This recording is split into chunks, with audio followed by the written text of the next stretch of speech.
Knicks family, what's poppin'? It's your boy. And I'm telling you right now, ladies and gentlemen, I am just walking in the door. Just walking in the door from my basketball game. I was able to jump on quick enough. I tried to get in here a little bit earlier. Didn't necessarily happen, but I'm here now. I did get to watch the first half of the game, so when I review this game with you, I'm literally going to be looking at the second half live. So when I'm calling this preview out, I don't know what's going on in the second half. I know the score of the game. But, we're going to go ahead and get this thing rocking, popping, and going and flowing. Don't laugh at my rhyme skills. I know they're corny, ladies and gentlemen. All right? Thank you for being here with me, jumping on with me a little bit late. Let's get this thing popping.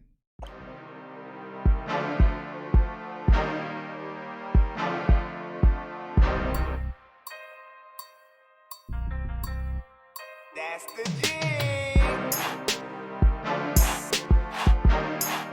And ladies and gentlemen, the New York Knicks were at Madison Square Garden tonight. Star Wars night at the Garden to take on the Toronto Raptors. You see the Raptors up early 4-3.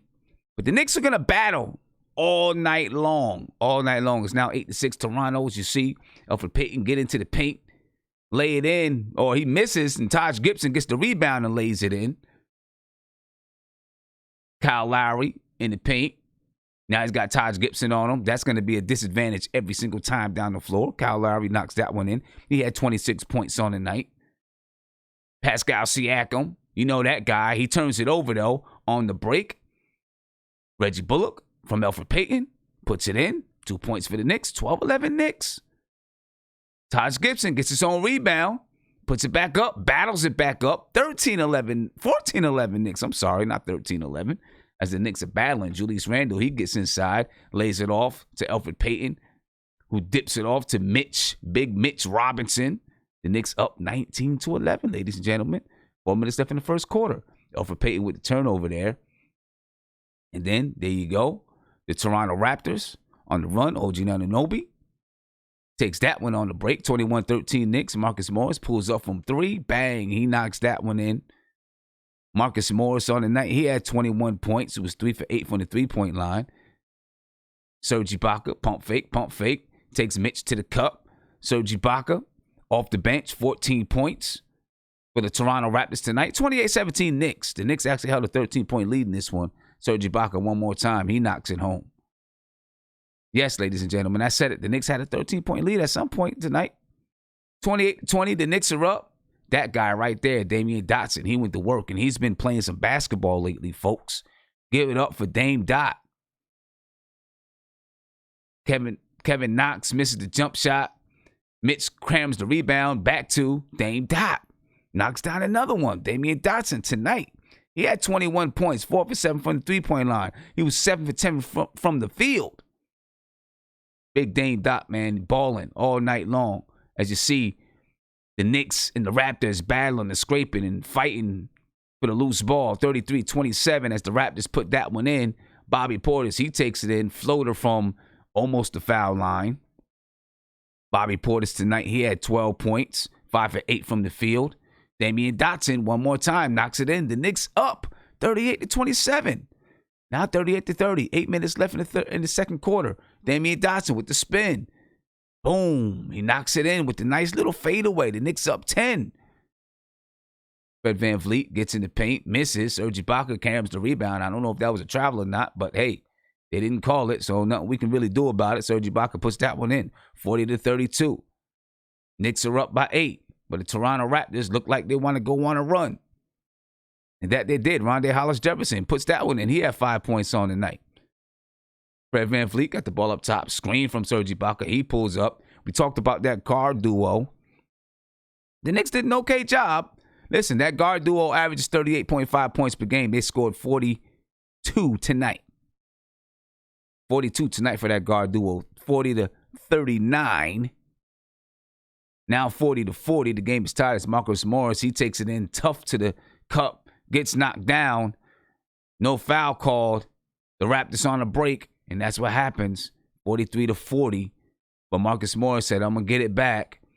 He's got the ball. He finds Bobby Portis. Bobby Portis pulls it up in the paint, knocks it down. 43-42. The Toronto Raptors up. Marcus Gasol thought about the three.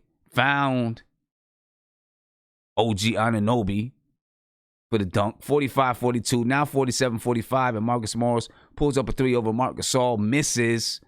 Big rebound by Bobby Portis, who finds Julius Randle cutting to the basket. Nice play. Beautiful play right there. All right, Bobby Portis, he had 3 assists on the night. Give it up to him. I usually don't like what Bobby Portis does, but he had 3 assists on the night. As you see, Pascal Siakam take it to the basket. He had 23 points on the night. Marcus Morris knocks down the 3 over Fred VanVleet. Marcus Morris, again, 21 points. He had 10 rebounds tonight. Like to see that out of Marcus Morris. He doesn't always have those numbers from rebounds, you know what I mean? So it's nice to see that as Kyle Lowry knocks down a 3. He had 26 points tonight, 6 rebounds, and 3 assists. The Raptors up 62-53 to begin the third quarter. The Knicks keep fighting and keep battling back. They wasn't going to let this one go that easy. They wasn't going to let it go. And here you go, Pascal Siakam. Nice turnaround fadeaway over Julius Randle. Not bad defense, but just a better shot. Raptors up 9. Raptors now got the ball back. As you see, that guy right there pulls up. Looks like he's going to pull up for 3. Then he dips it off to Pascal Siakam, the all-star. Reggie Bullock, the ball at the top of the key, finds Julius Randle with the spin, lays it in, gets the foul. 67-60. 8 minutes and 49 seconds left in the third. 67-61. Nice pass from Julius Randle, and then Taj Gibson finds Elfrid Payton, who lays it in. 67-65. Knicks down only 2. Marcus Gasol, he knocks down a 3. Marcus Gasol had 6 points.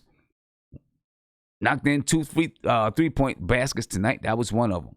Julius Randle takes it to the cup off the break. You like to see the Knicks push up the sideline that way. I love that play right there. I would rewind it if I could. I love that play. Push it up the sideline and get a bucket. You see Marcus Gasol knocks down his second 3 of the night. 73-69. Raptors up, but the Knicks keep fighting. Marcus Morris, he gets the foul. He gets the foul. The Knicks are battling, ladies and gentlemen. 73-71. Raptors got the ball. Bang. Pascal Siakam. He knocks down a 3. Pascal Siakam tonight, he was 2 for 5 from the 3-point line. Again, he had 23 points. Marcus Morris with the Knicks down 7 now. 80-73. Marcus Morris takes it to the cup. Puts it in. Nice little basket there. 80-75. Knicks are down. And Damian Dotson loses the basketball on the break. The Raptors convert that one. You can't turn the ball over against the Raptors, folks. They're going to convert 82-77. And then here you go. Norman Powell knocks one down, ladies and gentlemen. Big bucket. 85-77. Just a few seconds to go in the third quarter. And Damian Dotson dancing on the perimeter. Bang. He knocks it down.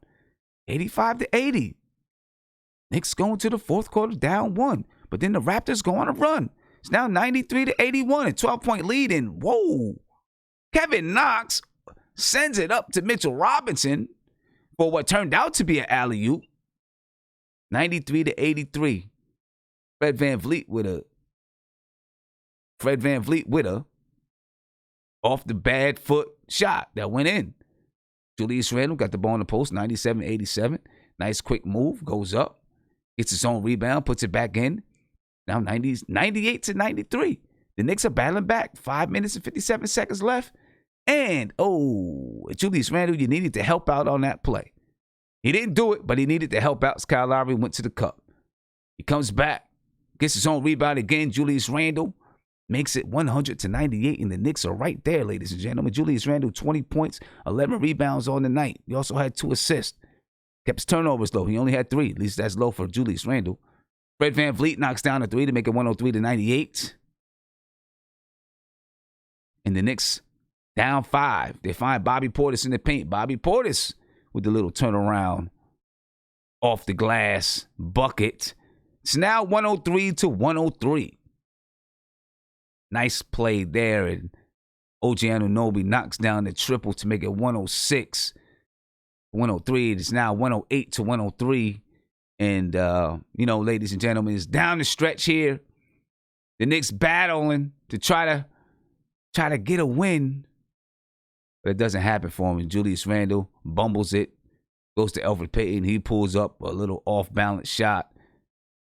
Bring it close. It's 108 to 107. But you know what, folks? You know what happens in this game. You know the rest of it. It's now 108, 107. Pascal goes to the basket. He dunks it home. 110, 107. Here you go. 118, 112. The game is over. The Knicks not strong enough to pull this one out, ladies and gentlemen. But they battled and they fought. Right? They battled and they fought.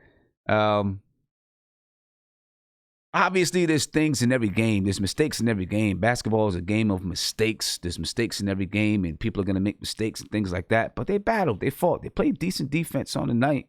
You know, decent. It was okay. The Raptors still shot 50% from the field. They shot 48% from three. Well, they shot 50.6% from the field and 48.6% from three. So, you know. What can you say? What can you say? I like to see the battle. You know, they could. There's plenty of times where the Knicks could have been out of this game, just straight up out of the game, and they continued to fight and battle back.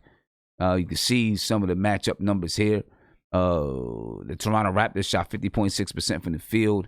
They shot 48.6% from three and 82.6% from the free throw line. The Knicks shot 49.4% from the field, better than they usually shoot, right? They shot 36.1% from three and 71.4% from the free throw line. The Knicks actually dominated the glass, right? 46 to 31. The Knicks had 26 assists. They only had 5 steals, only had 4 blocks. They had 14 turnovers. The Toronto Raptors only had 7 turnovers. They had 6 blocks and 10 steals. But, you know, listen, it is what it is, folks. That's the way that the game goes sometimes. The Knicks dropped one to the Toronto Raptors after holding an early 13-point lead. I'm pretty sure most of us didn't expect the Knicks to keep that early 13-point lead. I didn't. Running down the entire box score for the Toronto Raptors, OG Anunoby had 7 points. He was 1 for 2 from 3, 3 for 7 from the field. He also had 2 rebounds. Pascal Siakam, as mentioned earlier, he had 23 points, 7 rebounds, 3 assists. Marc Gasol had 6 points. Kyle Lowry had 26 points, 6 rebounds, and 3 assists. Fred VanVleet had 16 points and 9 assists. Serge Ibaka had 14 points. Norman Powell had 16 points. Terrence Davis and Rondé Hollis Jefferson had 5 points apiece. For the New York Knicks, Marcus Morris, ladies and gentlemen, he had 21 points, 10 rebounds. Like I said earlier, I like to see Marcus Morris getting rebounds. He should get more of those. He can. He had 21 points, 10 rebounds, 2 assists. Julius Randle had 20 points, 11 rebounds, and 2 assists. Both of those guys were 7 for 15 from the field. Julius Randle was 1 for 4 from 3. Marcus Morris was 3 for 8 from the 3-point line. Marcus Morris 4 for 5 from the free throw line. Julius Randle 5 for 7 from the free throw line. Taj Gibson had 4 points, 5 rebounds. Reggie Bullock had 11 points. Elfrid Payton had 13 points and 11 assists. Double-double for Elfrid Payton tonight. Mitchell Robinson played 22 minutes. He had 6 points. Damian Dotson played 27 minutes tonight, and he's going to continue to earn minutes because he's playing well, shooting the ball well, and he can play defense. He was the man tonight. Damian Dotson was the man for the Knicks tonight. He had 21 points. He was 7 for 10 from the field. He was 4 for 7 from the 3-point line. He was 3 for 5 from the free throw line. Also had 1 rebound. He had 1 steal. Frank Ntilikina played 13 minutes. He had 2 points, 3 rebounds, 3 assists. Kevin Knox played 11 minutes. Bobby Portis played 27 minutes, and he had 12 points.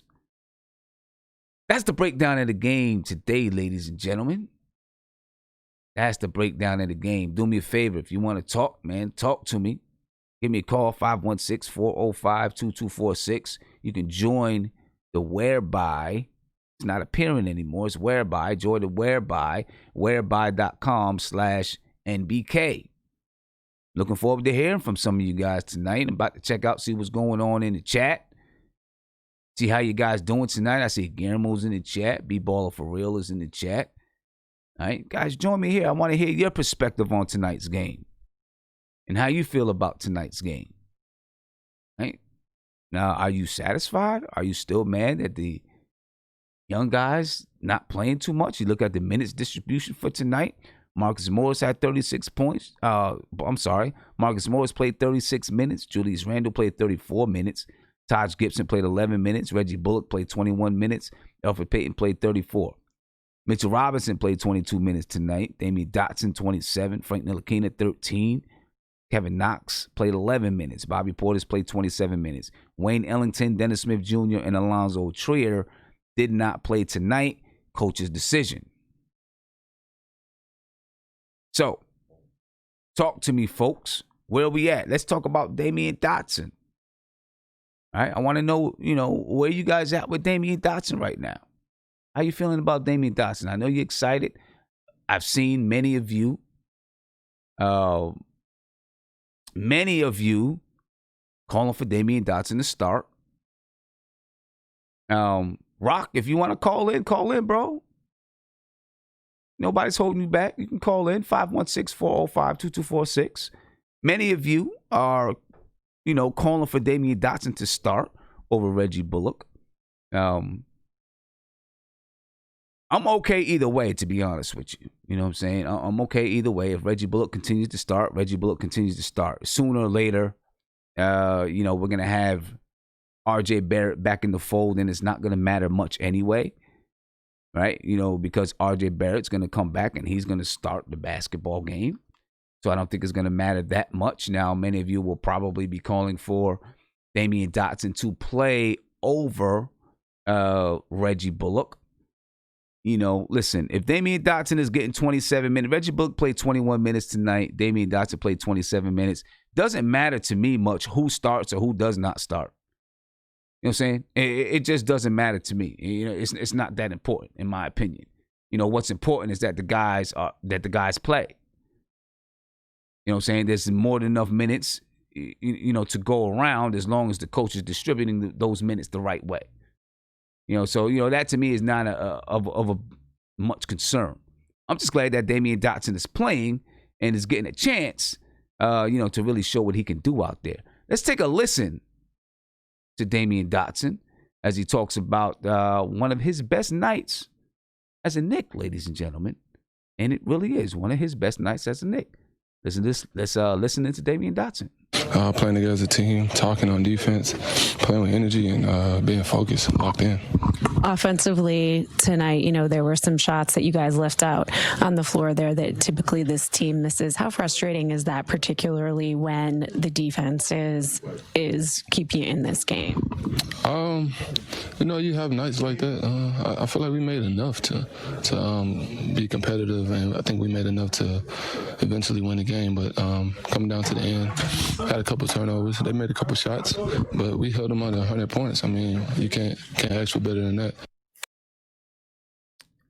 Damian Dotson, ladies and gentlemen, and the Knicks played pretty good defense. There's something big. Excuse me for that right there. The Knicks played pretty good defense against the Toronto Raptors tonight. And, coming into this game, the last 5 games coming into tonight, and I'm sorry, that was the wrong person. That was against that. You know what? I thought that was tonight's. You see, like I said, I just walked in and I just played an interview from 2 days ago. See that? Listen, that's what happens when you're doing too much.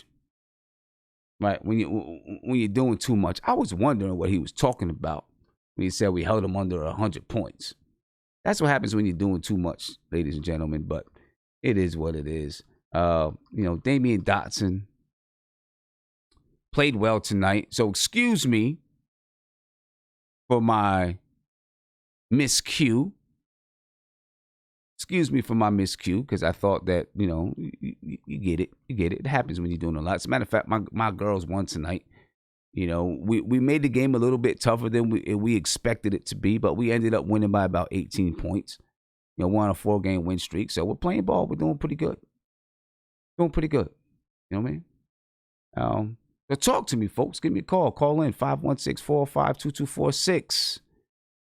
All right? Talk to me about, Damian Dotson. Where do we go from here with Damian Dotson? Right? Are you afraid that if Damian Dotson continues to play good, that he'll be trade bait? Where do we go from here? I mean, how you feeling about Damian Dotson? Again, 21 points, 7 for 10 shooting. Do you see Damian Dotson as... I mean, listen, our starting shooting guard, the way that we see it is going to be R.J. Barrett, right? Or maybe R.J. Barrett could move to the 3 and Damian Dotson could be that guy. But anyway, where do you see Damian Dotson long-term with the Knicks? Right, that's what I want to know from you. Where do you see Damian Dotson long-term with the Knicks? Is he going to be a long-term... I doubt he's ever going to be a starter on the team. But do you see him being a long-term player on the Knicks, as long as he doesn't get traded? Right? As long as he doesn't get traded. We'll see. You know what I'm saying? Yolo Strider, you said he's inconsistent. He is. You know what I'm saying? We have yet to see that consistency from him yet. Right? To see that consistency. I mean, because we've seen nights, where he's come in and is really hot and been able to drop buckets and do this and do that. And then we've seen nights where, he doesn't produce as much. So he's definitely been inconsistent. And that's going to be the next step to be consistent. Obviously, you got to get consistent minutes to be consistent. You know what I'm saying? Kevon, you say he's a solid backup. Probably so. He'd probably be a solid backup. We'll see where his career goes, and we'll see where it goes with the New York Knicks. All right. Something that I want to get to while it's on my mind, because it just crossed my mind. Something I want to get to before I, get to some other players that I want to talk about on this team. I want to go back to talking about Steve Stout and this entire thing with marketing the New York Knicks. I want to go back to that. Because I'm not really happy with the way that feels and the way that looks. Not happy with it at all.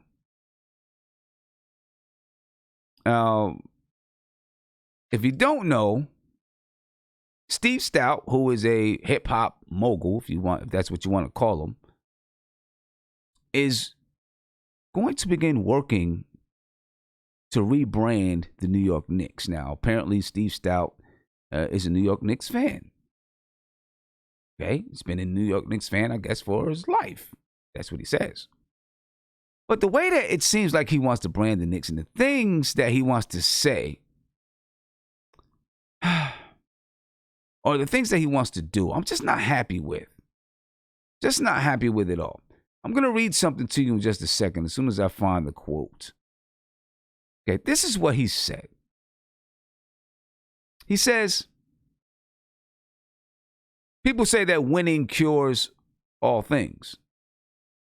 He says winning cures some of the things, but marketing and entertainment cures everything. That's kind of like, I'm paraphrasing there, all right? But this is what I don't like. Okay, he said that. I don't like the marketing and entertainment cures everything. I don't like that at all. He says the brand has to be strong regardless of the final score. When people are hopeful that things are going to be better and it brings excitement, all of a sudden that becomes the brand. Okay, so here we go. This is what I don't like, because I feel like that's calling us fans stupid, man. Because the only thing that the brand needs to be about is winning. I don't give a damn about all of this garbage marketing stuff, marketing schemes. I don't care what color, what their uniforms look like. I don't want to see no dumbass graffiti New York on the uniform like the Nets have. I don't want to see that. Stupid. Doesn't even look good. Right? I don't want to see a color change. I don't want to see some wild uniforms. I don't care who's performing at halftime. Right? I don't care about all that stuff. I don't care about that stuff, man. I just want the team to win. So if Steve Stout is saying that no, winning doesn't cure everything. Marketing and entertainment cures everything. That's a problem. And if that is the guy that you have to supposedly rebrand your team, that's a problem. Because that statement right there should put a scare in James Dolan. Should put a scare in James Dolan. Because that's an issue. Because it sounds to me like you're saying, you know what? We're not going to worry about putting a superior product on the floor. We're just going to worry about you coming to the Garden. That's all we want, is you to come fill a seat. So we're going to give you all this other entertainment so you can come and get entertained, but your entertainment isn't basketball. That's a bad sign to me. So I hope that somebody from the New York Knicks organization is watching this, and maybe I'll craft something where my words are a little bit better and I can say exactly what I want to say and how I want to say it, and do a video and put it out. But if someone from the New York Knicks organization is watching this, please listen. The fans don't give a damn about all this other stuff. We want a winning product on the floor. That's it. Forget about rebranding, right? You have the highest value in the league, and the team is garbage. And you still are worth $4 billion. The highest value in the league. The problem is the product on the floor. So if you're worried about losing fans, forget the entertainment stuff. Put your energy and effort into putting a product on the floor. I can guarantee you, if you have Mickey Mouse as your halftime show, if you have Geico the Gecko as your halftime show, if the Knicks are winning, you will have fans at the Garden. People will buy jerseys. People will buy hats. People will buy shirts, T-shirts, anything that you sell if you're winning. But if you shoot us this entertainment crap and the team is still garbage, you're not pulling the wool over the fans' eyes. You're not tricking us.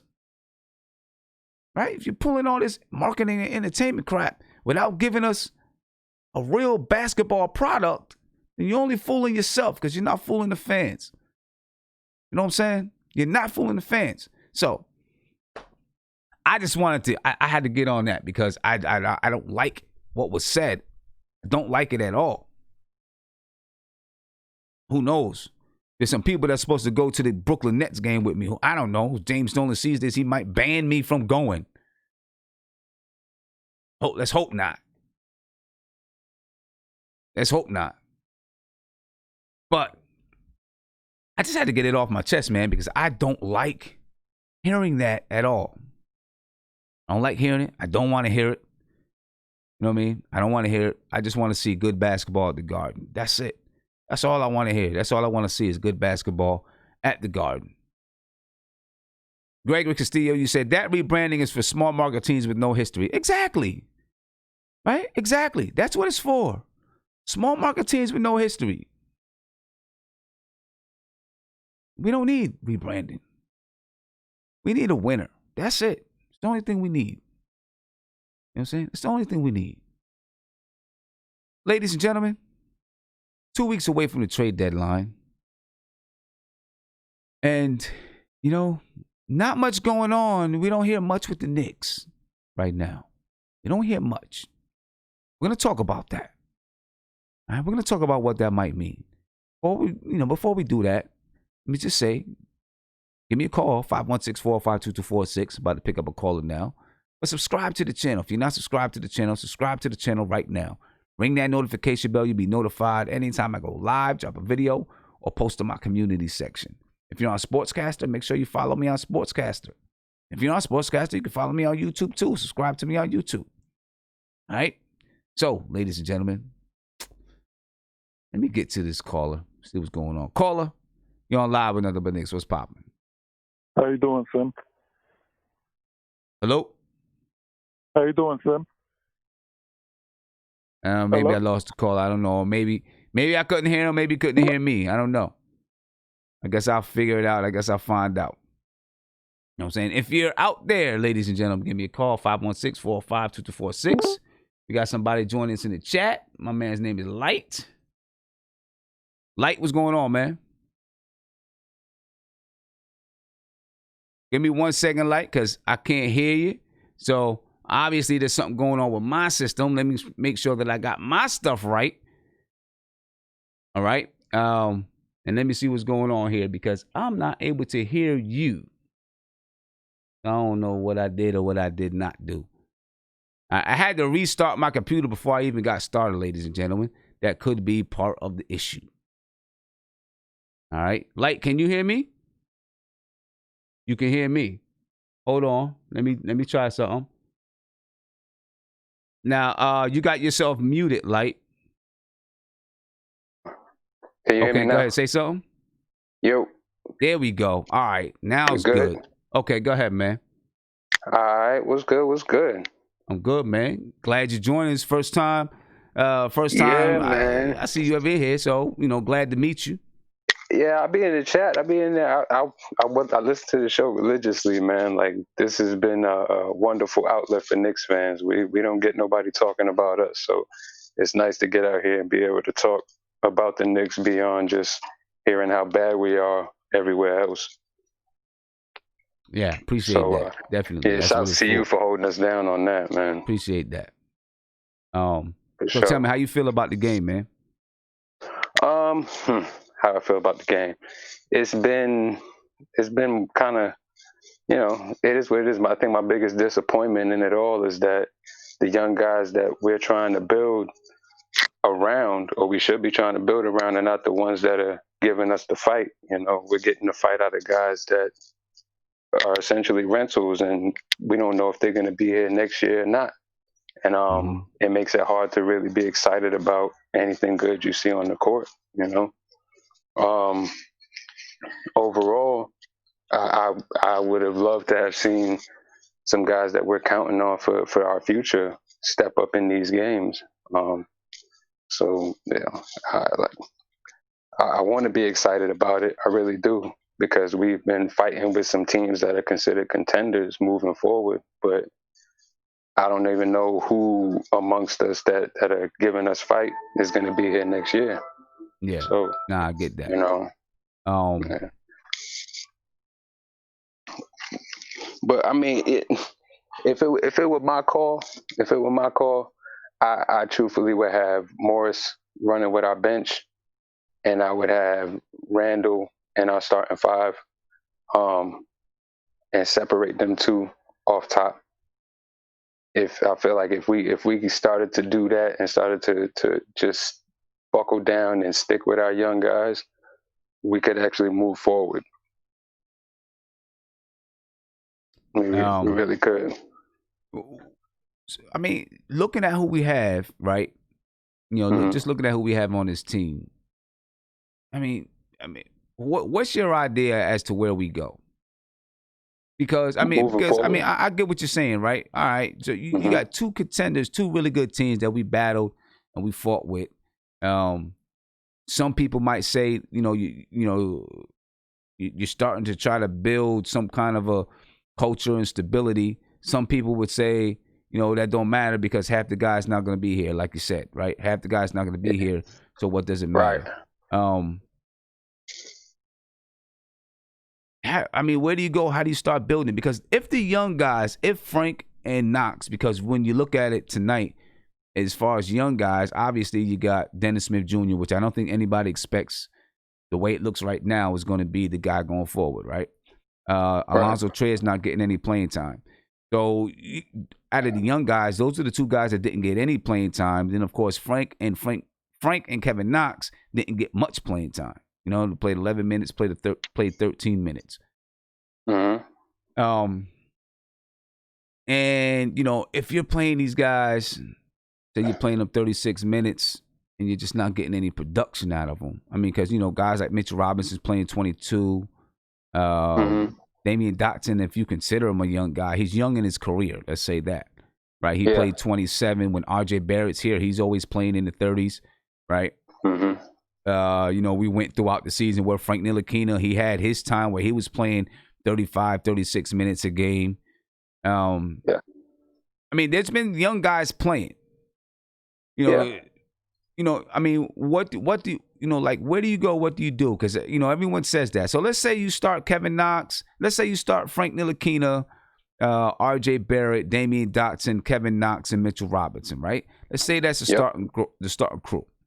And then you got everybody else, I mean, what other players are you playing? Because we don't have many. You got Dennis Smith Jr., Alonzo Trier, and I guess you could bring up Iggy and what's his name and Kenny Wooten. I guess you could bring up those guys and let them play. I mean, I guess you could do that. I mean, right now, we still have these guys on our team. So, moving forward, if we don't make any major moves as far as trades, they're still there. You still got to keep some type of a rotation. In my mind, I'm starting my young guys first and foremost. That same lineup you just mentioned is the lineup that I'm starting. Okay. And for me, I'm guaranteeing these young guys at least 20 minutes a night. That gives me another 28 minutes to distribute amongst the rest of my people. So while Knox might start and Morris would be coming off of the bench, the way I see it, Morris is a veteran that should be able to come off the bench and dominate whoever he's up against as somebody coming in out of behind the starting five. So with that in mind, that 20 minutes a night should be enough for our young guys to be involved, to be engaged, to get their reps, to learn what they need to learn. And we still have that core veteran group, which is what carried us through these games. Those core veteran guys are the ones who, if you want to quote unquote call them veterans, those are the ones that carried us in these games that were scrappy and doing what we need to do in. But we need these young guys out there experiencing the thick of the game. We need Mitch to be out there to start the game. I don't care if he gets in foul trouble. Let him get 4 fouls in the first quarter, because eventually he's going to have to figure it out, and he's not going to figure it out sitting on the sidelines behind Taj Gibson. For as much as Taj Gibson gives us and as much as I appreciate his play, Taj Gibson is not our future. And for us to invest starting minutes, starting role in somebody who's clearly supposed to be coming off of the bench on a good team, it's working backwards. So like I said, for me, I'm starting them young guys regardless. Okay. And like I said, I guarantee them 20 minutes a night. That's coming. I might not necessarily tell them that, but that would be my plan. You're gonna play those 20 minutes in your mind. Nah, I get it. I get it. And I would say after the, we're at the point in the season, obviously, where you got to reprioritize. Who's playing. You're just at that point. I get it. You're at that point. It probably should have happened sooner than later. But I'm thinking maybe the team had in their mind is like, okay, we're going to give it to the trade deadline and then boom. And so maybe they're sticking to that date. I don't know. But yes, you gotta reprioritize the way that you're playing these guys. And people like Marcus Morris should understand, hey, you know what? You've proved to everybody what you can do, right? You proved to everybody you can be a 20-point scorer per night. What else you got to prove? Let these guys, we're going to let these young guys play, da-da-da. Now, the issue comes in. Not to cut you off, but Morris said early in the season that he didn't care if he came off the bench and started. Oh, yeah. He said Marcus that out Morris the gate. has been there, right? Absolutely. So to me, him coming off the bench works, because now, Knox can get his starting minutes in. When he comes out the game, the coach gets an opportunity to talk to Knox about what happened. Because see, Knox has, for Knox, it's all between the ears. And if Knox can get out there, he gets in the doldrums. He starts pouting and sulking. And if he can get out there and come back, the coach can talk to him, talk him down, get him back together, and then put him back out there. When he's coming in off the bench, his confidence is already shot from the gate, because he lost the starting spot. And now a couple of mistakes, he sits down, plays 8-9 minutes. Like, that's not going to get it. It's just not. Well, let's hope, man, that after this trade deadline that they're going to really they should have already reprioritized who's playing and when, what I'm saying, and how many minutes people are getting. Mitch getting 22. I love Mitch getting 22 minutes. Yeah. Damian Dotson, to me, I guess you just got to kind of figure it out with Damian Dotson. His age, he's a little bit older, basketball career-wise, he's young, right? Alonzo Trier is got to be on the floor. I'm just not understanding what's up with this whole Alonzo That don't make Trier no thing. sense. He's got to be on the floor. It makes no sense to me. He's got to be on the floor. But let me ask you this question. For sure. Because here's the conundrum. This is the hard part, right? Who knows what Coach Mike Miller who knows what Scott Perry and Steve Mills said to Mike Miller? Mm-hmm. But if Mike Miller is coaching to try to prove that he should be the coach of this team next season,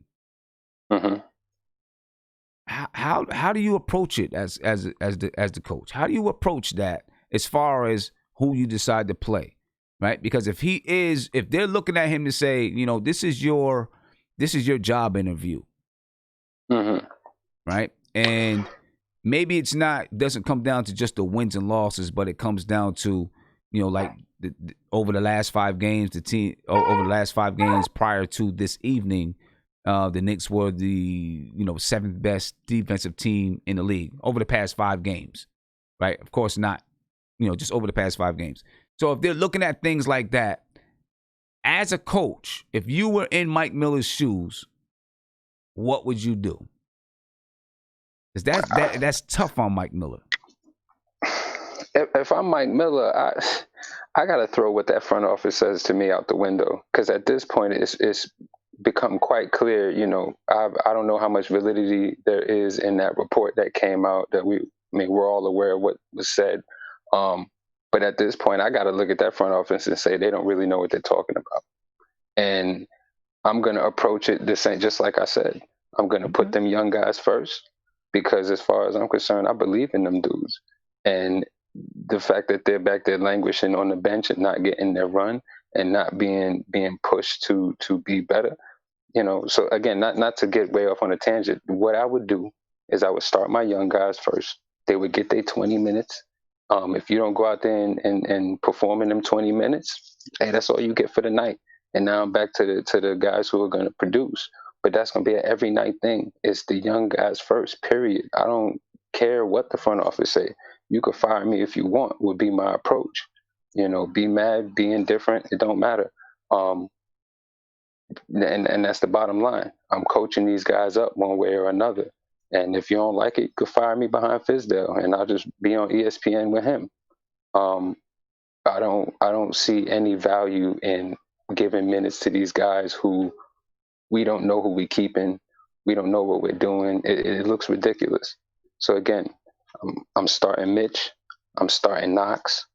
I'm starting Frank. You know what I'm saying? And I'm letting them take control of this team. Coaching up, not when Knox comes off the floor soaking, I'm going to do like old boy did in college, pick his chin up, push his shoulders back, forget about it, move forward. I'm going to tell Frank, keep being aggressive, keep shooting them shots, keep going to the hole the way you're going. We're going to get it together. I'm not worried about none of that other stuff, man. Fire me. Do you think Mike Miller's going to be here next year? Do you think he's going to be do you think he's going to be the head coach? No, not at all. You think he's going to be still with the team? I think that's a possibility. But I put it to you like this. If we keep scrapping with quality teams the way we have over the past couple games, if that trend continues, I could see him getting a gig elsewhere. But as it stands, I don't know that I necessarily see him being part of the staff. I think if they keep scrapping like this, he could still be part of the staff, or he's going to get a job elsewhere. But do I honestly believe he's going to be our head coach? No. I think they're going to run and find the next hot name because, as you said before in previous installments of the show, the Knicks seem to be really driven by what's happening around them. When they signed Kenny Wooten, I looked around and I said, well, they dropped Ivan Rabb. But when I looked at Rab's numbers compared to Wooten and I looked at Rab's game compared to Wooten, I said, well, Rab is the more complete player. He's bigger. He shoots the ball from all the way out to the 3-point line. But you didn't sign him. But you jumped on Kenny Wooten because why? because there was buzz around this kid because he jumps out the gym. And don't get me wrong, all of that is great. And I'm sure he's a great young prospect. But it seems to me, like you said before, there were other guys better. And I only say that to say that they seem to just be doing what sounds good according to the noise in the room. And that don't fly for me. So with that said, yeah, I don't see how they don't go run out and try to get Mark Jackson or whoever else people think is the best move. Yeah, I agree with you 100% because look, I mean, I'm impressed with Kenny Wooten's ability, just like everybody else. But yeah. I went to the game the other night, and it was really apparent. And I watched a few of them online, and it was just really apparent that there's just other people that they really depend on, the Westchester Knicks, to get the job done. Right? They just depended on these other people, to really get it done. He played his role. He's one of the top players out there, right? He played his role. He does, he blocks shots. He grabs some rebounds and, impresses people with that. But when it comes down to get a bucket, when it comes down to really defending a guy one-on-one and things like that and trying to shut someone down, they rely on other people to do those things. And so, yeah, it was the hype. It was the hype. And again, just makes me feel like they're trying to fool the fans. Like, yeah, we want you to keep coming to the Garden for the rest of the season. So we're gonna put out here, that Kenny Wooten we're signing Kenny Wooten. So you can be excited about watching the games. You can be excited about coming to the Garden and stuff like that because you want to see Kenny Wooten jump out the gym. You know what I mean? Right. And they know that as Knicks fans, we are starved for that athlete, that athletic type dude.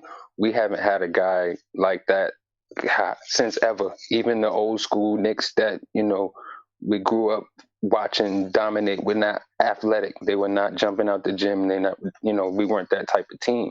We were ground and pound and physical. So they know that we're starved for that. But that ain't that's not building a quality contender. Right. And like I mean, just looking at stuff like right now, Lamar Peters. He's averaging 17.9 points, 6.7 assists. He didn't play that night, but we've been crying about point guard play all season long, right? You had, obviously, Kadeem Allen was called up, but Dennis Smith Jr. was out. I mean, especially when we went through that time where all these guys was out, Lamar Peters is doing his thing, and he's had some big scoring nights. He's had some big scoring nights down there. You know what I mean? He's proven himself to be a fairly decent shooter, which is something we're lacking in. So how you don't bother to turn that rock over doesn't make any sense to me. Yeah, he's shooting 42% from the three-point line. Meanwhile, we can't hit open three-pointers to save our lives. Exactly. We can't hit open three-pointers for nothing. Ivan Rabb, he's back with the Westchester Knicks, right? He's 6'10". He's averaging 13 points a game, 11 rebounds a game, 1.5 blocks per game. Right. You know what I'm saying? He's shooting 47% from the field. I mean, like I say, he's got range that I had. Like I tried to find Kenny Wooten shooting the jump shot, and I couldn't find it. I'm sure it exists because I heard I saw a report about what Westchester was doing, and I heard that he was trying to expand his range out to like 15 foot or so. So I've heard he's shooting them, but nobody's captured it on film and put it anywhere to find because him jumping out the gym is just too sexy. It's the highlight. Yeah. You got J.J. Moore. Now, J.J. Moore is older, right? When I was, the other night when I was out there, J.J. Moore was killing. When I was watching, he was killing. He's averaging 11.4 points. He shoots 41% from the three-point line, 48% from the field. He's like 28 years old though. He's a little bit older. But I mean, I agree. You know what I mean? And it scares me when they do stuff like that because then you're right. They probably will go out and say, okay, you know what? Fans want Mark Jackson. We'll hire Mark Jackson. You know what I'm saying? Yeah, I get it. You know what I'm saying? Instead of doing stuff with substance, they want to do the stuff with flash. I'm going to keep you live, but I'm going to get to Viv. All right? For sure. Viv, what's going on, man? What's going on, same one? What's going on, man? I'm good. I'm good. Talk to us, man. How you feel about this game? And you know, right now we just been kind of talking about some things going on with the Knicks. Yeah, I caught a little bit of the conversation, so I'm not gonna like try to rehash too much, but I know the conversation kind of delved into the situation. Okay, what do you do with the young players, right? Who do you play and whatnot, and how do you navigate this? And I think when we I think the problem is that a lot of the noise right now, it's almost like a very it's like the same noise you hear. It's like, all right, why aren't we playing young players all the time? It's like, it's just the same stuff, same chatter all the time, which is all fair and valid points. I think the thing with our team is that we have a lot of players that are not just young. I mean, I think I counted like 7 or 8 players in the roster that are like under the age of 24, if I'm correct, something like that.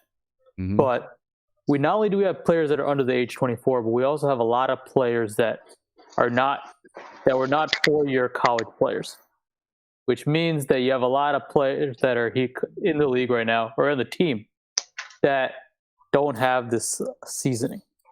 Like they're not, they're very raw. And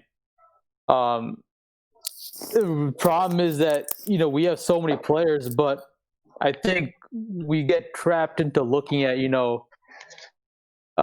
thinking that all these players on our team are just going to hit.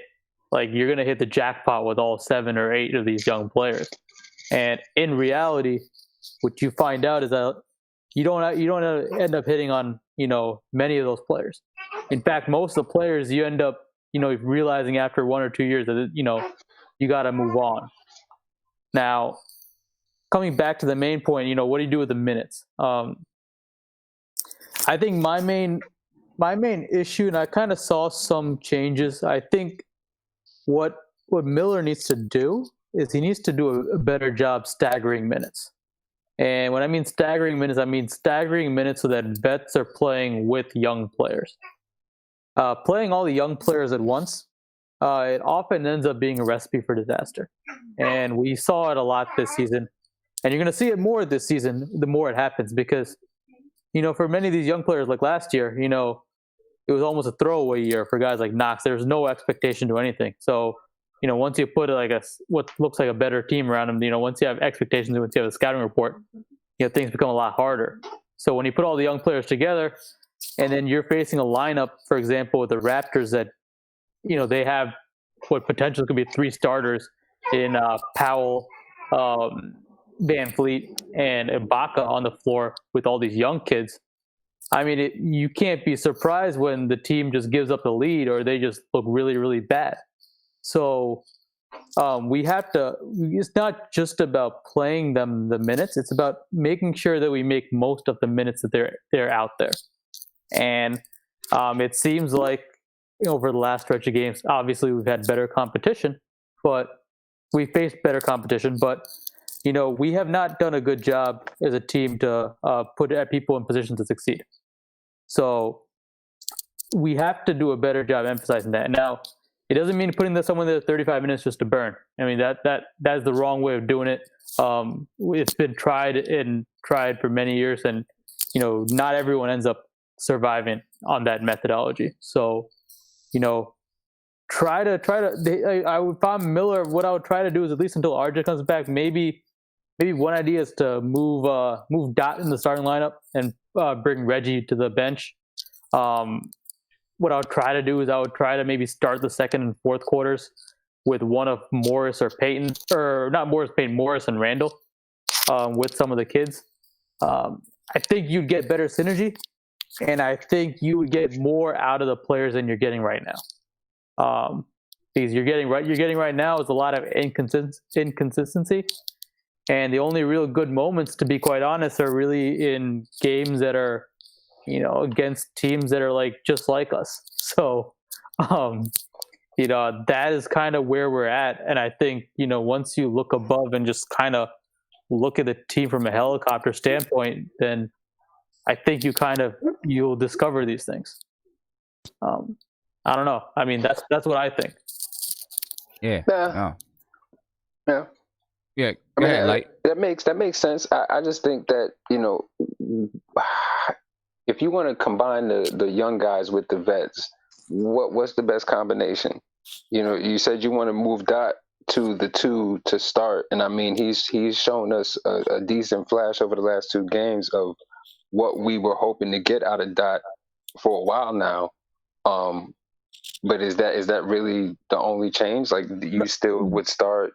You would still start Alfred at the point? I mean, you could do that for the time being, but what you can do is, when you start them, maybe you do a quick sub, right? You can do a quick substitution to bring in, I don't know, Mitch and someone else, right? So you just like you blend in the young players, over the course of the quarter, rather than having them all come in at once with 3 or 2 minutes left in the quarter. Maybe when 7 minutes left in the quarter, do a quick hook of Gibson and do a quick hook with someone else. I don't know, whoever it is. So which of these veterans that we have, and I know the term veterans thrown around and we've debated on what it means, but which of our tenured NBA players do you see being guys that elevate or galvanize the young guys? Because to me, Morris kind of does that, but he's a ball stop for as much as he does for us. And Randall, I don't trust him to show anybody anything positive because he's just reckless. So who do you feel are the veterans that need to be on the floor with the young guys to help keep them together? So you make a good point. So it's less about the galvanizing, but more about stabilizing. I think, you could look at a guy for example, a guy like Gibson, right? Like, sure, he's not going to provide you a spark offensively, but I don't know, these last couple of games. Right. The last couple of games outstanding. Like, what he can do is he can kind of instruct people where to go. He can kind of calm things down when things go a little bit reckless. So, he's good. He's one example. Someone like Reggie, for example, can also be like that type of guy. Just being in the league, you can be that type of guy that kind of stabilizes things, calms things down. I thought Morris is not a bad idea. I know Randall's a big ball stopper, but again, these are guys that at least have like a few years in the league that, all right, we're playing reckless. We can't get in any set. Let's try to calm down a little bit. You need a calming presence more than anything, because if you look at the second quarter and look at, I think, like the fourth quarter, but they started turning the ball over like crazy, right? I think there was a second quarter where they gave up the 10-point lead or whatever it is. Like, they had no sort of direction. There was no sort of focus of anything. All 4 or 5 kids are just burning right there. Mm-hmm. So you just need someone there that, you just need some presence there that can like calm things down. So, because you just need someone. Yeah. Let me ask you this, because like I know you were talking about, the guys starting, right? Mm-hmm. And I understand what you're saying, like with Kevin Knox, right? Taking him out of the starting lineup probably hurt his confidence a little bit. That he didn't earn it the way that, maybe he wanted to or whatever it is. But if the guys are playing 27 minutes a night, 20 to 27 minutes a night or whatever, these young guys, does it really matter if they're starting or coming off the bench? No. And I think here's the thing, right? If you play 28 minutes and you're an 0 for basically, you just like 0 for or 1 for 10. And you just give up points like no tomorrow. Can we really say those 28 minutes were really worth it? Like, you're just being burned out all the time. Yeah. Or here's another example. You maybe play 20 minutes, right? But those 20 minutes, you're playing the hardest defense you can play. You're taking you're cutting all the time. You're doing like certain specific things within those 20 minutes, right? And you make more out of those 20 minutes than you make out of the 28 minutes. And what is more important? Just getting the minutes? It's not just about raw minutes. It's about what you do with those sometimes the failures mean, sometimes you learn more by failing than you learn by winning, right? Or by succeeding, because sometimes when you fail, like you really learn, like, damn, this is so like those 28 minutes of failure, let's say, it may hit you hard and you may learn it. You may go back to the gym. You may focus on, the little things that get you right. You know what I'm saying? So, I mean, either way can work. I get what you're saying, Viv. Either way can work, right? You might go in and play 20 minutes. and you're playing, you know, all world, and it really boosts your confidence. I mean, either way can work. I mean, the key is the minutes, right? You know, that's the key, the minutes, because you never know when something's going to click. I used to have an AAU coach that coached on. He didn't coach my team with me, but he coached another team. And at tournaments, sometimes he would, if his team, let's say, lost the first 2 games, and then they were in a consolation game, he'd say, "Oh, we're not playing a consolation game. Go home." I was like, "Wait a minute. Why are you not playing a consolation game? Because you never know when your guys are going to get it. You got to play as much basketball as possible, because at some point, they're going to get it. Or maybe they will get it. Maybe some players won't, but they'll get it. You know what I mean? It's so much with basketball and development, because you need older guys to help you get through and to help teach you, guys to follow. You want guys to have to earn their position, earn their respect, but guys got to be on the floor as well. So it's got to be making the most of the time that you're out there. You know, if you're out there you could be out there 36 minutes, but if all you're doing is just sitting in the corner waiting for a 3 and just forcing up bad shots. In the end of the day, when you look at the end of the game and you ask yourself, what did you do in these 36 minutes? All you're gonna say is, okay, I just was waiting there on the perimeter, taking up bad shots or whatever. So it's about the minutes, but it's about what you do with those minutes. Because if you're not, but that's the thing. What we do with the minutes is predicated on a lot of different things. If a guy is sitting in the corner waiting on the 3, we don't know if he's been told to do that. And Simon, you said this before a few times. You know, we get on guys for sitting in the corner, like, why is he just sitting in the corner? That might be what the offense he's been told to do. Right. So, you know, and we have guys that are young, so these guys will listen to a fault. You know what I'm saying? If the coach tells them, you sit in that corner, you wait for the 3, that's what I want you to do, they're going to go down there and they're going to just sit in the corner. They're not going to improvise. They're not going to say, you know what, this ain't working, I'm just going to branch off and do my thing. So to me, yeah, it might look bad for 2 or 3 games, but after a while, the baptism by fire gets these guys to say, okay, I'm here now, I got to figure this out. And they figure it out, you know, but cutting people's minutes and people playing 10 minutes here, 5 minutes here, DNPs here, you know, you start sometimes, you don't start at this time. I don't care. I don't necessarily feel like they have to start, but I feel like their minutes have to happen. They have to get out there. You can finish what you're saying. I was wondering. No, we've never committed to anything. I don't know who on our team is for real. Like who is actually a part of our team? Who is a cornerstone? Who is a brick? Who's the mortar? We have at any given moment, we're ready to give up everybody. Well, I can tell you one cornerstone, at least at the bare minimum, you know, and he's not playing right now. So RJ. Exactly. Well, so yeah. I mean, everybody else, you don't know who they are, but you know, you're not going to have cornerstones. You know, not all 8 of our players are going to be rotation players, cornerstones. So. And they don't need to be, but we need to have them out there to be evaluated. You see what I'm saying? You can't. To me, none of us can definitively say that Knox is a bust. As much as we get up here and cry about his defense and his basketball IQ and all this, his low motor, whatever, none of us can definitively say, yo, he's trash. Because if you look back at other players his age, we say his rookie season was a bust. He had a bad rookie season. He was 19 years old. He averaged 15 points a game on poor shooting splits, right? If you go back and look at other players who were 19 and came in the league, there are very few who did better than Kevin Knox. And that's just the truth. At 19? At 19. How many guys came in the league at 19 and did better than what Kevin Knox did? Probably LeBron, Melo, those guys, and then probably a handful of talent. And then it does this real quick. Yeah. You see what I'm saying? So to me, we selling ourselves short by still walking around with that same New York lack of patience. No, I mean, but that's the price you pay by having a bunch of players. Like, look at half our roster. Half our roster barely finished 1 year of college. So literally, we have a bunch of raw players on our team. And you know, if you look at a team, right, it's very hard to properly develop, 8 or 9 guys that are basically like, they need a lot to learn from the game. Like, like a lot of teams, a lot of the good teams, it's just a handful of players. They're not dealing with like 8 or 9 players like we are.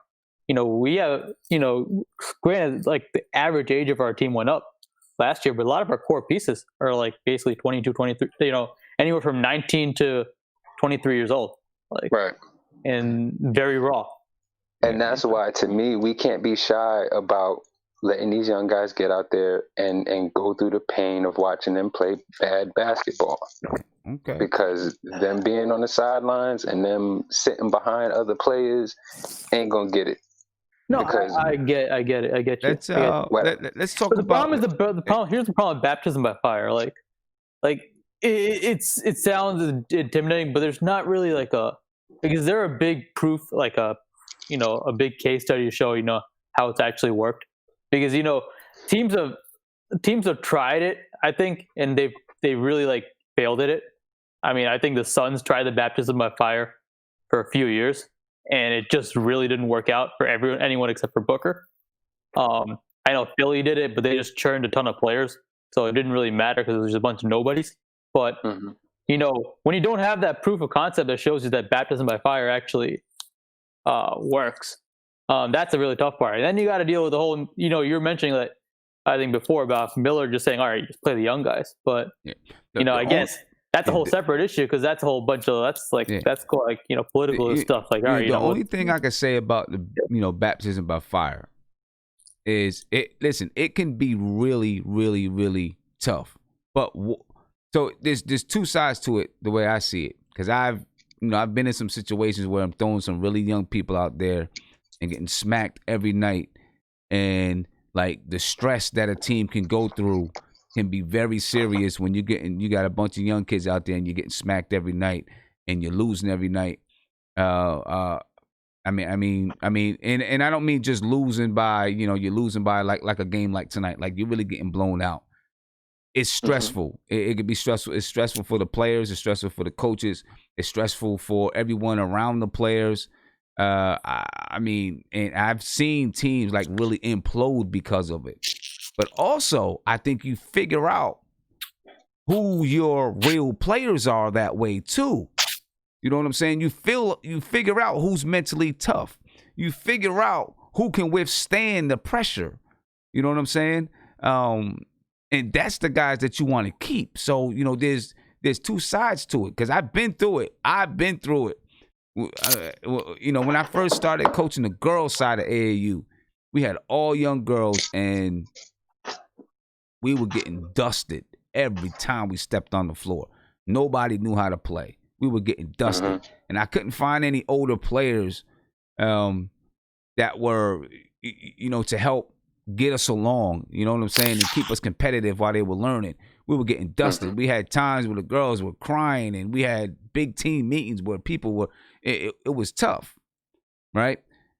But now, 4 years later, last season, we were in a few championship games. We didn't win them, but we were in a few championship games. But guess what? There were only left from that team about 4 girls, right? And those were the tough ones that were mentally tough enough to stick it out.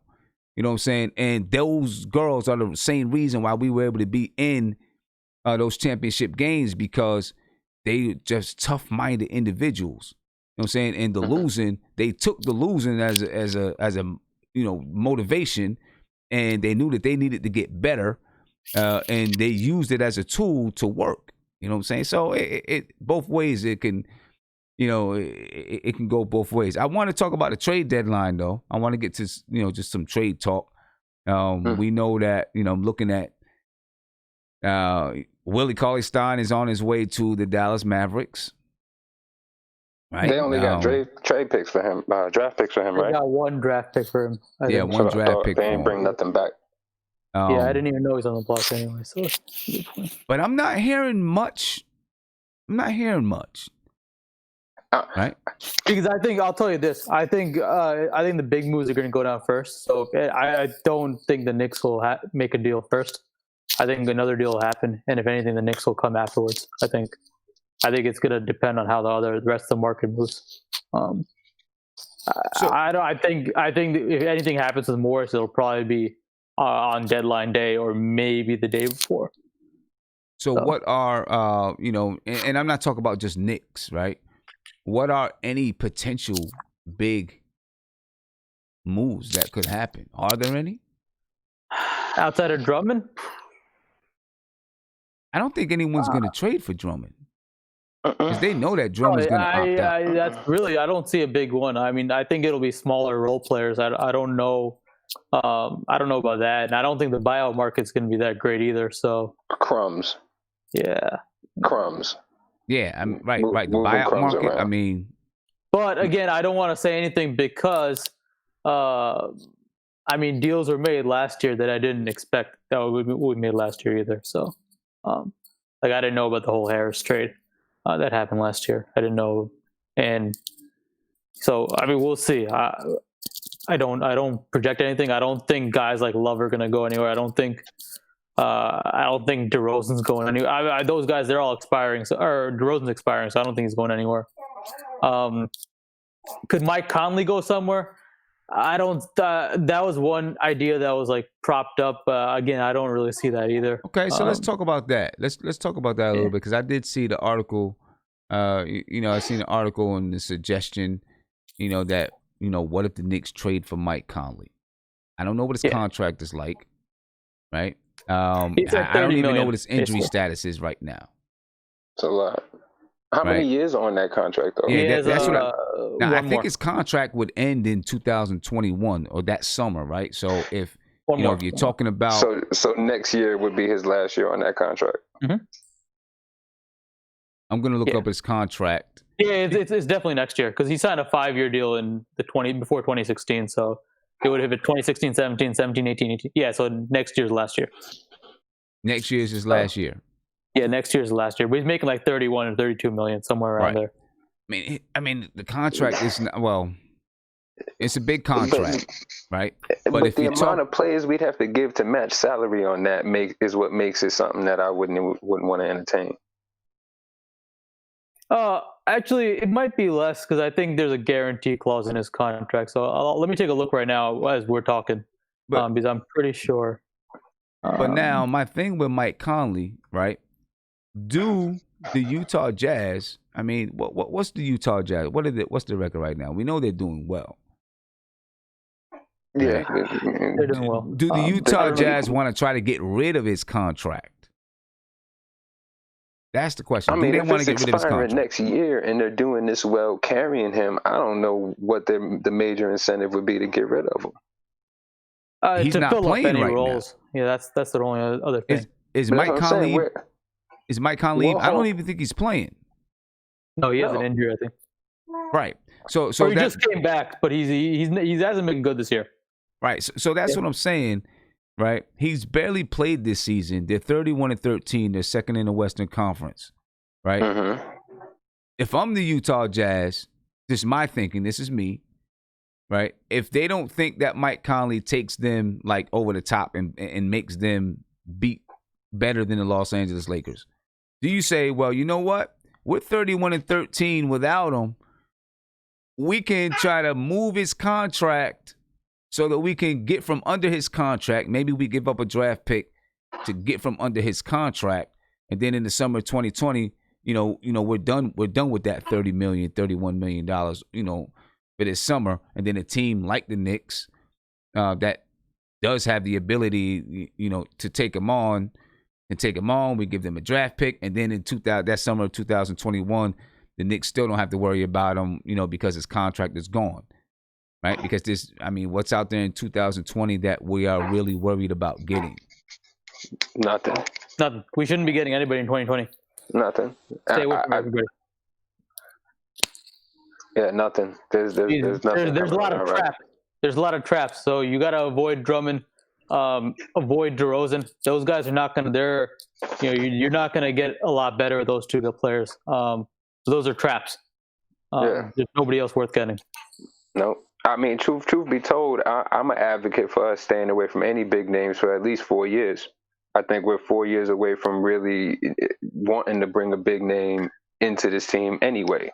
So You know, I don't. There's no free agents that I'm like, yeah, we got to go get this guy. He's gonna move the needle for us. Um, I don't know how I feel about that trade either, though, because I mean, draft picks. I mean, What does that do for us? You know. Well, I mean, we get second round picks, and I think you can probably flip second round picks for future picks, and then those second round picks can be, maybe they could be late first round picks depending on where they're getting them from. I mean, the deal was basically, it didn't really make sense, but it would have been a deal where you got Conley for like a combination of Peyton, Portis, and maybe Dennis Smith Jr. goes to Utah. You know, I'm okay with that, just to clear way for guys. You know, get rid of some of these dudes that are just kind of in the way and blocking other guys from getting their run, and keeping us from really getting the true evaluation of how good or bad these young guys or these ancillary players we have are. I mean, ultimately, I think if we look at it just from the Knicks standpoint, if the people that they should probably try to get rid of, I mean, obviously, outside of Morris, I would probably try to focus a way to move Dennis Smith Jr. I would probably try to see what you can get for Trier. I don't think those two are going to be part of any future plans for the team.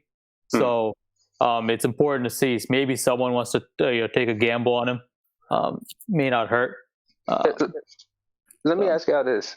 Do you think that the Malik Monk rumors are actually a side effect of DSJ wanting to go home?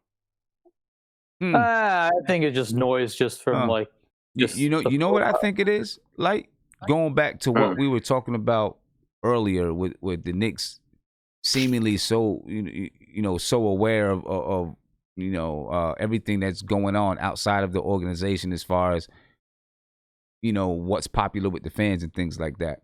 I think that maybe they throw the name out there. If fans get excited, they're like, okay, maybe this is somebody that we try to get so we can appease the fans for the remainder of this season, right? Without doing anything too crazy. They throw a name out there and fans like, man, stay away from that guy. They're like, let's not do it. I mean, because it seems like the Knicks right now, I feel like when they do these little moves like the Kenny Wootens and stuff like that, it's all to keep the fans interested.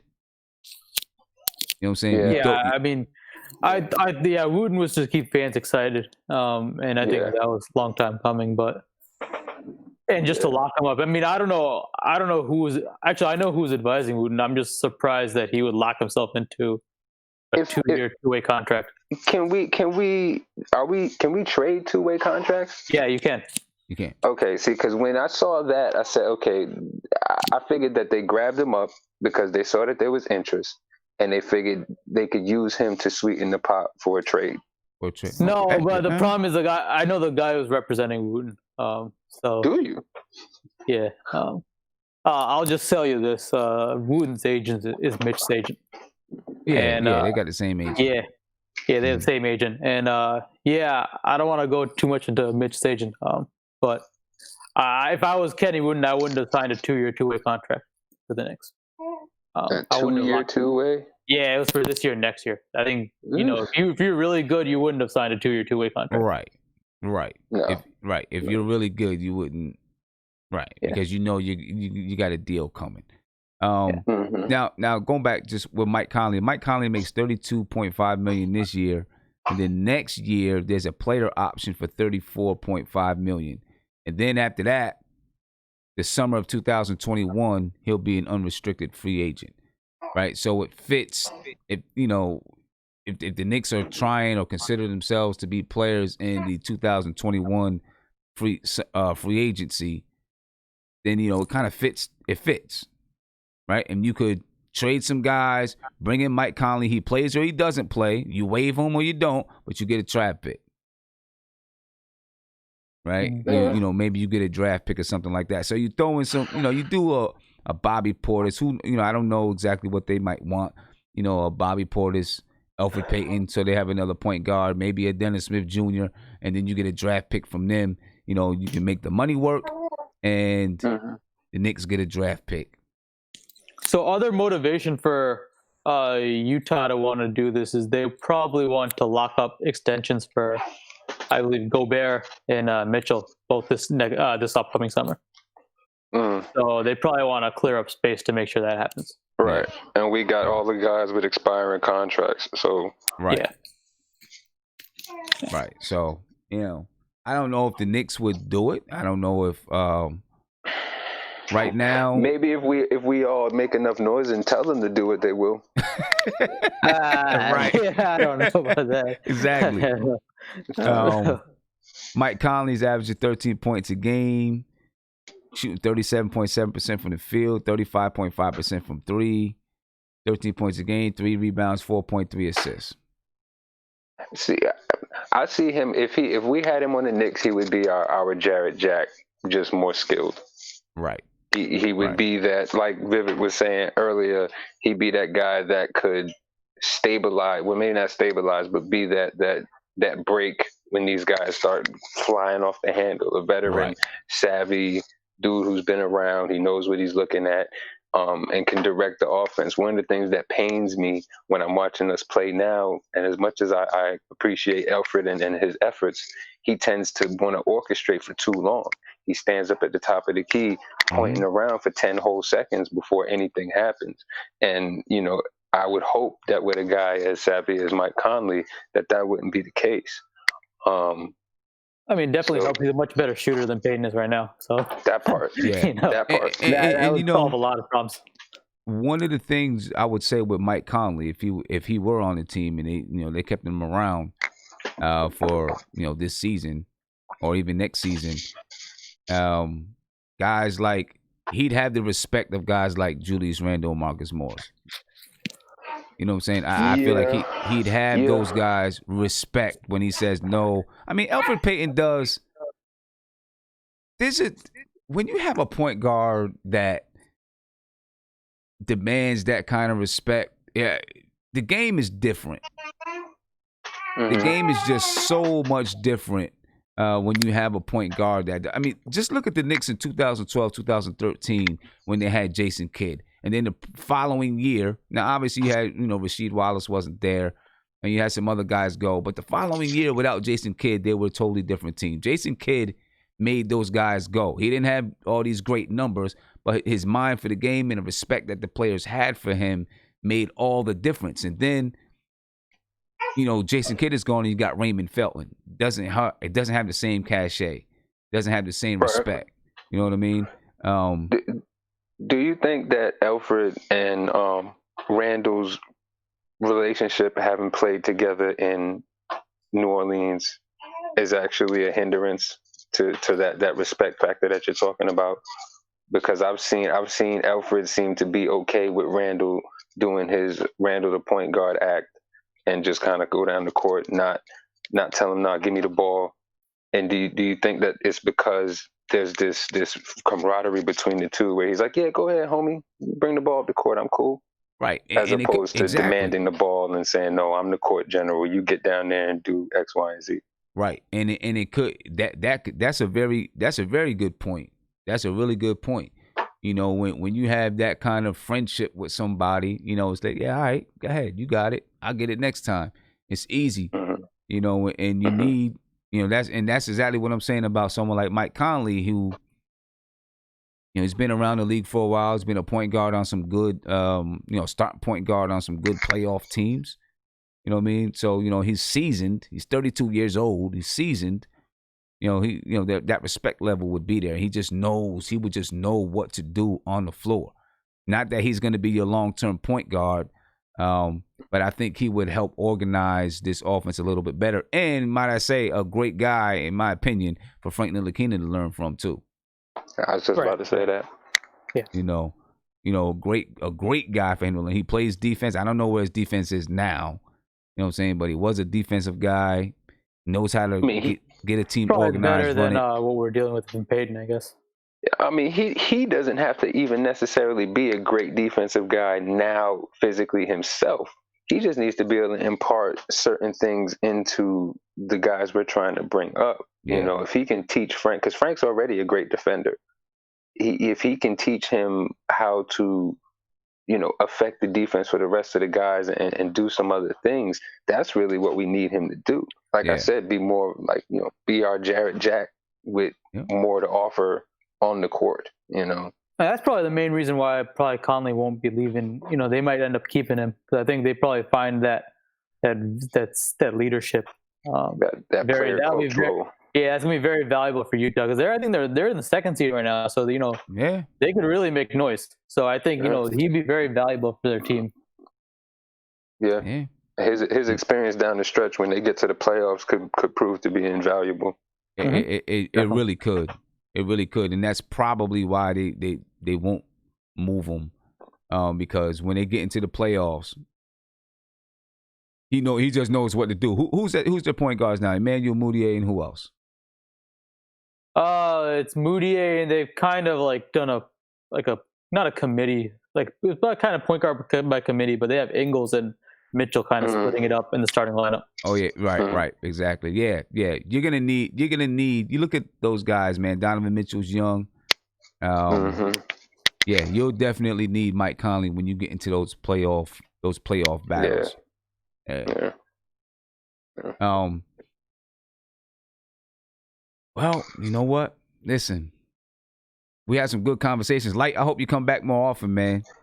Yeah, man. I've been wanting to for a while, man. Like I said, I listen to y'all a lot, man. I feel like my wife always jokes me because she was like, "Sim coming on tonight?" I say, "Yeah, but he got a high school game tonight, so it's gonna be a little late." She's like, "Y'all funny." It's like him. It's like, yeah, man. It really is like a little family. And, it is, man.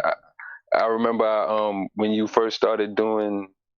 You was doing the chat, and I suggested that you call it the barbershop because it just sounded like a bunch of dudes sitting around in the barbershop talking, and then like literally 2 weeks later, LeBron James came up with his little shop talk thing, and I was real irritated by that because I was really hoping that you would have latched onto that. But either way, man, I like I said, I really appreciate the fact that this show even exists. Knicks, we have a lot of content creators, between Terry and Trey, CK2K and Nick of Time and all them other dudes. Like it's really good that we have that because Lord knows ESPN be defecating on us consistently. Bad. So yeah, man, it's nice to be able to actually analyze our team and look past just, okay, we got beat one more time, because it's definitely deeper than that. So yeah, I'm gonna try to, man. I can't make no guarantees. I got a busy schedule, man. 4 kids over here, and a whole lot of other things going on. So much like you. So yeah, I get it, man. Anytime you can, man, we'll be glad to have you come on. I just appreciate you for rocking with absolutely, me, man. Absolutely. Yeah, but I'm gonna get out of here though, cause I gotta get up. We got a game tomorrow at 1 p.m. and we gotta travel like 2 hours to get to it, so man, well, you know what I mean? Good luck, fingers crossed. Yep. Appreciate it, man. And let me see, I probably won't get to do a game preview tomorrow because after that I'm driving because I'm going to the Knicks Nets, so I'll be on my way up top, so I don't think I'm gonna get a chance to do a game preview, but I'm gonna be getting on at the game. I'll be getting on at the game, so. Okay. Yeah. All right. That's what's up. All right, man. Appreciate you guys. Appreciate it, Tim. All right. Ladies and gentlemen, thank you guys for being here with me. Right. And I do want to give a shout out to Eric L. Booker, who became a 70s NBA champion member. Thank you. I appreciate you, man. And we're going to have a lot of things happening and going on. So definitely glad you became a member, man. Thank you. Appreciate it. Ladies and gentlemen out there, I will see you guys probably not tomorrow unless something happens and I just jump on from my phone because I'm going to be on the road traveling back up top. All right. And then Sunday, I'll be at the game, so I'll probably jump on while I'm at the game. You know what I mean? Hopefully there's enough room in my little section where I can jump on and we'll have a little, we got our crew there. Isaiah's going to be there. Guillermo's going to be there. All right. Chester's going to be there. So, there's some other people that's going to be there. We're going to have a good time. We're going to have fun. So, guys, make sure you join us when we jumping on from the game. I'm getting out of here right now because I got to get up early in the morning and get ready for another basketball game. All right? I appreciate you guys. Thank you, Eric L. Booker. Thank you for becoming a member. Light, Viv, thank you for joining me in the chat. Anyone that I didn't get to that called in, I really do apologize. For some reason, I wasn't able to hear you. You know, I was rushing and doing some things. I'll definitely get you on when I come back from the game. All right, ladies and gentlemen, I'm out of here. And have a good evening. I will catch you guys in a day or two, man. I'm out. Peace.